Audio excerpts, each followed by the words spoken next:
Excuse me. You wouldn't happen to know what sort of wine pairs well with a Duck L'Orange, would you? Try something with a full fruit flavor, like a Cabernet Sauvignon. Sauvignons are a little bit oaky for my palate. This article right here is all about the resurgence of Pinot Noir.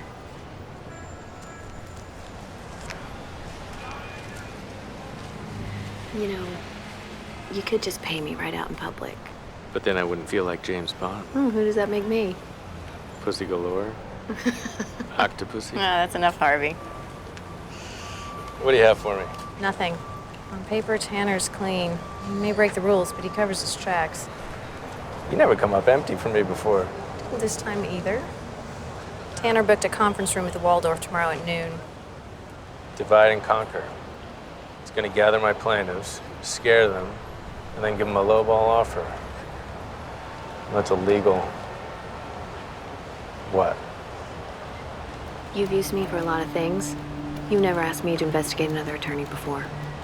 This guy's good. If he called your plaintiffs, I can get his phone records and prove it. He didn't make those calls himself.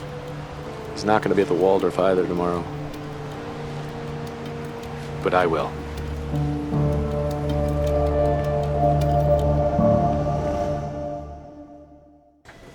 Donna, can you tell me about these confidential employee codes that Lewis says Rachel used to fax the witness list over to Wakefield Katie? I have 1,000 things to do before lunch. Hold Mike's hand while he crosses the street.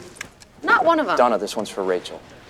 What do you need? I know we use the billing codes to charge the clients, but what do we use the employee codes for? They're special codes for when you need to use the firm's resources for personal reasons. We can do that? You can't, but Rachel can. Why? Because a fifth-year paralegal is more valuable to the firm than a first-year associate. Okay, so do you have a personal code? I have two. So where do you get them? They're generated by the IT department. We have an IT department? Oh, no, the computers don't run themselves. At least until Skynet goes active. Sarah Connor? No. No. I'll work Really on that. bad. Hi, excuse me, I'm looking for Benjamin? You found him. Oh, great. I'm Mike Ross. We just spoke on the phone. Man, this place is like Battlestar Galactica. Where do you guys keep the Cylons? Pearson Hardman takes care of us because we're on call 24/7. If a server goes down or a partner's computer crashes, people die. It's a little dramatic, don't you think, Ben? It's Benjamin. I'm sure you don't like it when people call you Mike. Well, actually, I prefer Mike. Well, Mike, 6 months ago, I was at Connolly White. The network went haywire, and we were in a breach of contract litigation worth $400 million. They needed it fixed in an hour. No one thought it could be done. I had the network up and running again in 23 minutes. Is that dramatic enough for you? Wow, you're like a regular Zuckerberg. Zuckerberg? Zuckerberg couldn't code his way out of a paper bag. You called about the employee codes. You're a first year. You can't have one. Sorry. Okay, well, I don't need one. I just want to know if it's possible for someone to gain access to somebody else's code. Sure. For one person, me, I have access to all of the codes. Okay, so in your short tenure here, has anyone ever asked you for access to someone else's code? Once, last week. Who? I can't tell you that. Why not? IT officer client privilege. Does that even exist, Ben? It does in here.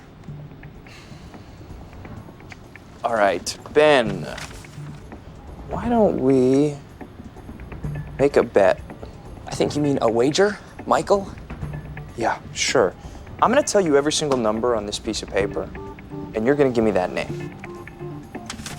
And if you can't? Then I'm gonna give you this check for 10 grand. You get one number, 1 comma, 1 decimal point wrong, and that money is mine. Oh, and when I win, I'll also take one of those computers. And for the record, there's not a single comma on there. You ready?